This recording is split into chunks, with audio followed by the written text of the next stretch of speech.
நான் எத பத்தி பேச போறேன்னு சொல்லிட்டு தம்ப்நெயில பார்த்தே தெரிஞ்சுட்டு இருப்பீங்க. ஆமாங்க, டாக்ஸ பத்தி தான் பேச போறோம். டாக்ஸ்ல நெறைய வகை இருக்கு. அதெல்லாம் வெளிநாடுகளுக்கு. ஆனா நம்ம நாட்ல 2டே நாய்கள் தான் இருக்கு. அது என்னென்னன்னு பார்த்தீங்கன்னா, ஸ்ட்ரீட் டாக், பெட் டாக். அதாவது வீட்ல வளர்க்குற நாய்கள், தெரு நாய்கள் 2 தான் இருக்கு. ஃபர்ஸ்ட் நம்ம வீட்ல வளர்க்குற நாய பத்தி பார்த்துருவோம். வீட்ல வளர்க்குற நாய்க்கு ஓனர்ஸ்ன்னு ஒருத்தவங்க இருப்பாங்க. அந்த நாய்கள் அவங்க ஓனர்ஸ மட்டும் தான் நம்பி இருக்கும். ஓனர்ஸ் நம்பி மட்டும் தான் அதோட சாப்பாடு, அதோட வாழ்விடம், அதோட பழக்கவழக்கங்கள் எல்லாமே அவங்க ஓனர்ஸ டிபெண்ட் பண்ணி தான் இருக்கும். ஸ்ட்ரீட் டாக்ஸ் அதுவும் இல்லாம ரொம்பவுமே பாதுகாப்பா இருக்கும். அதுக்கு உயிருக்கு எந்த ஆபத்தும் இல்லாத மாரி தான் அத அவங்களோட ஓனர்ஸ் வளர்ப்பாங்க. ஓனர்ஸ் அத ஒரு குடும்பத்துல ஒருத்தராவே வளர்ப்பாங்க. அதுக்கு நல்ல உணவு கிடைக்கும், ஆரோக்கியமா இருக்கும். ஏதாச்சு உடம்பு சரியில்லைன்னா அத டாக்டர் கிட்ட போய் காட்டுவாங்க. ஒரு சில நாய்க்கெல்லா பிளே கிரவுண்டு, ஸ்விம்மிங் பூலு அது முதற்கொண்டு அதுக்கு நாய்களுக்கு குடுப்பாங்க. ஓனர்ஸ்ன்னு ஒருத்தவங்க இல்லாம அந்த நாயால அதுக்கப்புறம் சர்வை பண்ண முடியாது. அது ரொம்பவுமே கஷ்டப்படும். தெருநாயின்னு பார்த்தோம்னா, அதுக்கு குறிப்பிட்ட ஆதரவுன்னு யாரும் இருக்க மாட்டாங்க. அது அதோட சாப்பாடு எல்லாமே அதுவே தான் பார்த்துக்கணும். அது உணவு தேடுறதுக்கு ரொம்பவுமே கஷ்டப்படும். இருக்க இடம் இருக்காது. தெருவுல தான் இருக்கும். தெருவுல தான் படுத்து தூங்கும். வீட்டு நாய்ங்க மாரி அதுக்கு தனியா வீடு அந்த மாரி எதுவும் கிடையாது. தெரு நாய்க்கெல்லாம் பார்த்தீங்கன்னா, சாப்பாடு தேடுறதுக்கே ரொம்ப கஷ்டப்படும். சாப்பாடும் ஒரு சில பேர் தான் போடுவாங்க, அது பார்க்குறவங்களுக்கு. அதே மாதிரி அது வாழ்றதுக்கு, அது இருக்கிறதுக்கு அது இடம் தனியா இருக்காது. அது தெருவுல தான் தூங்கும், தெருவுல தான் விளையாடும், தெருவுல தான் கூட்டம் கூட்டமா இருக்கும். இதுலயும் குறிப்பா பார்த்தீங்கன்னா, நோய்வாய்ப்பட்ட நாய்கள்லாம் நெறைய தெருவுல தான் இருக்கும்.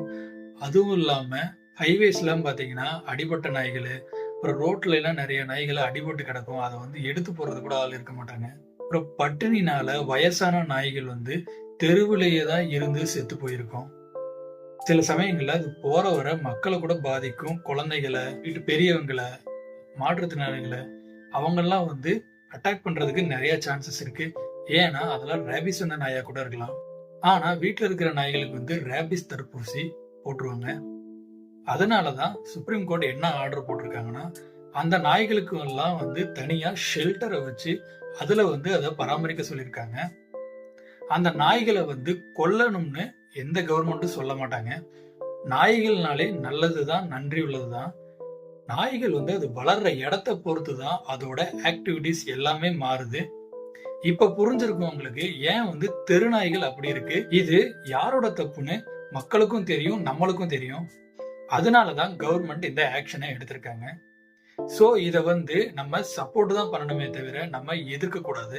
இதுல இருந்து நான் என்ன சொல்ல வரேன்னா, ஸ்ட்ரீட் டாக்ஸ்னா கெட்டதும் கிடையாது, பெட் டாக்ஸ்னா நல்லதும் கிடையாது.